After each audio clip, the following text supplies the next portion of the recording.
어제 먹은 음식이 오늘 내 건강을 말해준다. 오늘 아침 거울을 보다가 깜짝 놀랐습니다. 얼굴이 부어 있었습니다.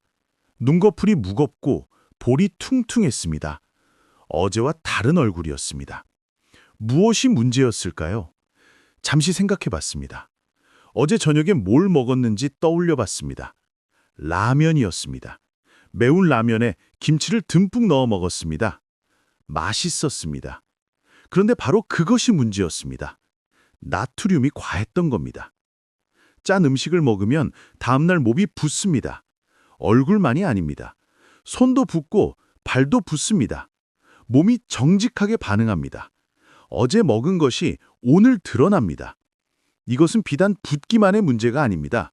소화도 그렇고 혈압도 그렇고 혈당도 그렇습니다. 어제 먹은 음식이 오늘 내 몸 상태를 결정합니다. 그런데 우리는 이 사실을 자꾸 잊어버립니다. 오늘은 음식과 건강의 관계를 말씀드리겠습니다. 실제 사례를 통해 어떤 음식이 어떤 영향을 미치는지 알려드리겠습니다. 이 이야기가 여러분의 식습관을 돌아보는 계기가 되길 바랍니다. 64살 김 선생님 이야기부터 시작하겠습니다. 김 선생님은 평생 건강하게 사셨습니다. 큰 병 없이 지냈습니다. 그런데 60살이 넘어서부터 이상 신호가 왔습니다. 아침에 일어나면 몸이 무거웠습니다. 피곤이 풀리지 않았습니다. 소화도 잘 안 됐습니다. 트림이 자주 나왔습니다. 속이 더부룩했습니다. 변비도 생겼습니다. 병원에 갔습니다. 검사를 받았습니다. 특별한 이상은 없었습니다.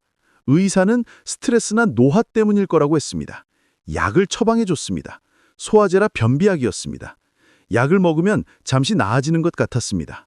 그런데 계속 재발했습니다. 근본적인 해결이 아니었습니다. 김 선생님은 답답했습니다. 무엇이 문제인지 알 수 없었습니다. 어느 날 며느리가 식단을 체크해보자고 했습니다. 일주일간 먹은 것을 전부 적어보자고 했습니다. 김 선생님은 처음에는 귀찮았습니다. 그래도 해봤습니다. 일주일 후 적어놓은 것을 보니 놀라웠습니다. 매일 비슷한 음식을 먹고 있었습니다. 아침은 밥과 국과 김치였습니다. 점심은 외식이 많았는데 대부분 찌개는 국물 요리였습니다. 저녁도 비슷했습니다. 채소는 거의 먹지 않았습니다. 고기나 생선도 적었습니다. 과일은 가끔 먹었습니다. 물은 별로 안 마셨습니다. 커피를 많이 마셨습니다. 간식으로 빵이나 과자를 먹었습니다. 며느리가 지적했습니다.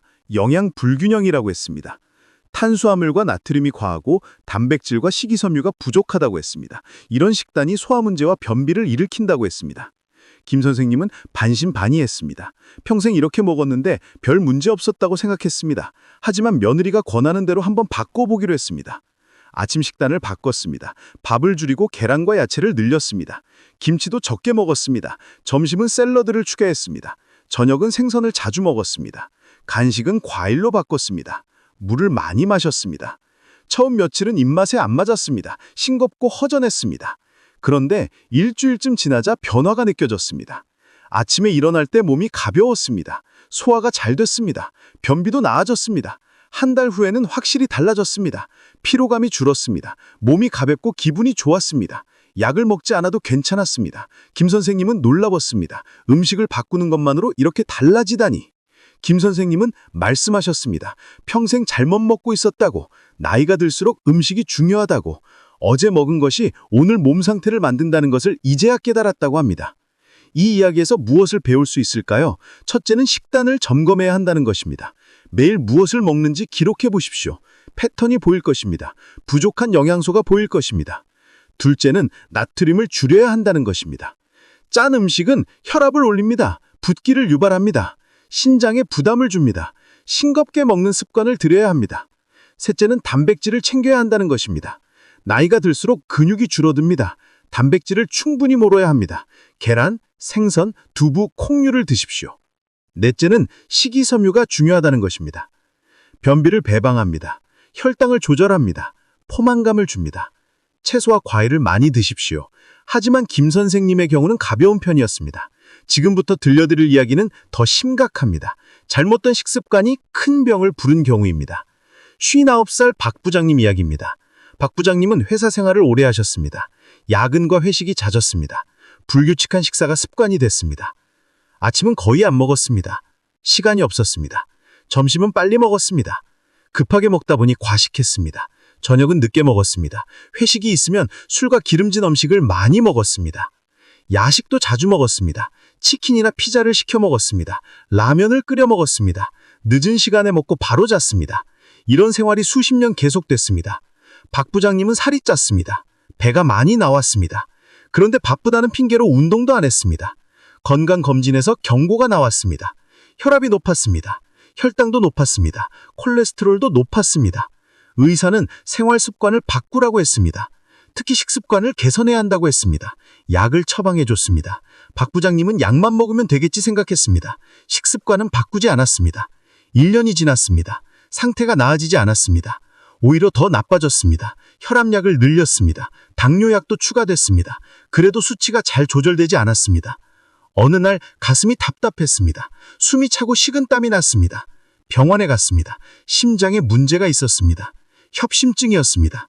혈관이 좁아져 있었습니다.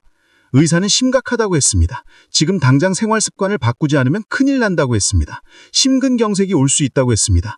박 부장님은 그제서야 겁이 났습니다. 식습관을 완전히 바꿨습니다. 아침을 꼭 먹었습니다. 간단히라도 챙겨 먹었습니다. 점심은 천천히 먹었습니다. 야채를 많이 먹었습니다. 저녁은 일찍 먹었습니다. 가볍게 먹었습니다. 술을 끊었습니다. 처음에는 힘들었습니다. 회식 자리가 불편했습니다. 그래도 참았습니다. 야식도 끊었습니다. 밤에 배고프면 과일이나 요거트를 먹었습니다. 기름진 음식을 피했습니다. 튀김이나 삼겹살 대신 생선이나 닭가슴살을 먹었습니다. 국물 요리도 줄였습니다.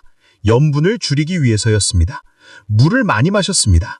석 달 후 검사를 받았습니다. 혈압이 내려갔습니다. 혈당도 개선됐습니다. 콜레스테롤도 낮아졌습니다. 체중도 10kg 줄었습니다. 의사가 놀라워했습니다. 6개월 후에는 더 좋아졌습니다. 약을 줄일 수 있었습니다. 혈압약 용량을 낮췄습니다. 당뇨약도 줄였습니다. 박 부장님은 후회했습니다. 진작 이렇게 할 걸 하고. 박 부장님은 말씀하셨습니다. 음식이 약보다 중요하다고. 약만 먹고 식습관을 안 바꾸면 소용없다고. 어제 먹은 것이 오늘 혈압과 혈당을 결정한다고. 매일 먹는 것이 쌓여서 병이 된다고 합니다. 이 이야기에서 배울 점은 무엇일까요? 첫째는 규칙적으로 먹어야 한다는 것입니다. 아침, 점심, 저녁을 거르지 말아야 합니다. 시간을 정해서 먹어야 합니다. 불규칙한 식사는 메타를 망칩니다. 둘째는 과식하지 말아야 한다는 것입니다. 배부를 때까지 먹지 마십시오. 8알만 먹으십시오. 천천히 씹어 먹으십시오. 급하게 먹으면 과식하게 됩니다. 셋째는 야식을 피해야 한다는 것입니다. 늦은 시간 음식은 독입니다. 소화가 안 됩니다. 숙면을 방해합니다. 살이 찝니다. 저녁 8시 이후에는 먹지 마십시오. 넷째는 기름진 음식을 줄여야 한다는 것입니다. 튀김, 삼겹살, 치킨은 가끔만 드십시오. 찌거나 구운 음식이 좋습니다. 생선을 자주 드십시오. 다섯째는 술을 줄여야 한다는 것입니다.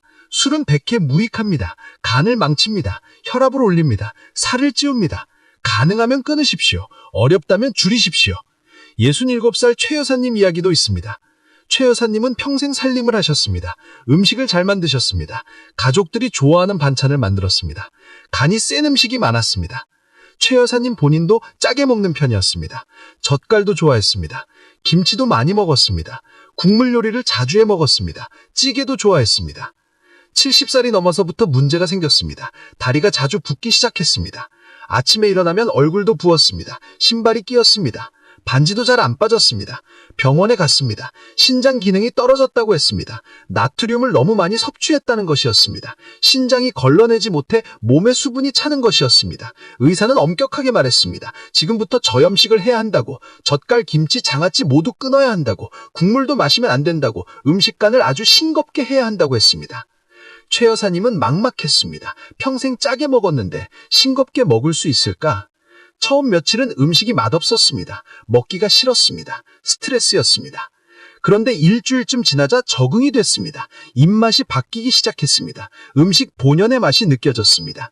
2주일 후에는 예전 음식이 너무 짜게 느껴졌습니다. 한 달 후 변화가 왔습니다. 붓기가 빠졌습니다. 다리가 가벼워졌습니다. 얼굴도 날씬해 보였습니다. 몸무게도 3kg 줄었습니다. 수분이 빠진 것이었습니다. 석 달 후 검사를 받았습니다. 혈압이 내려갔습니다. 혈당도 개선됐습니다. 체중도 10kg 줄었습니다. 의사가 놀라워했습니다. 6개월 후에는 더 좋아졌습니다. 약을 줄일 수 있었습니다. 혈압약 용량을 낮췄습니다. 당뇨약도 줄였습니다. 박 부장님은 후회했습니다. 진작 이렇게 할 걸 하고. 박 부장님은 말씀하셨습니다. 음식이 약보다 중요하다고, 약만 먹고 식습관을 안 바꾸면 소용없다고, 어제 먹은 짠 음식이 오늘 붓기를 만든다고, 음식 간이 정말 중요하다고 합니다. 이 이야기에서 배울 점은 무엇일까요? 첫째는 저염식이 필수라는 것입니다. 하루 나트륨 섭취량을 줄여야 합니다. 국물을 적게 마십시오. 젓갈과 장아찌를 피하십시오. 김치도 적당히 드십시오. 둘째는 맛에 적응할 수 있다는 것입니다. 처음에는 싱겁게 느껴집니다. 그런데 2주일만 참으면 적응이 됩니다. 입맛이 바뀝니다. 건강한 입맛으로 돌아갑니다. 셋째는 조미료를 줄여야 한다는 것입니다. 된장, 간장, 소금을 적게 쓰십시오. 대신 허브나 향신료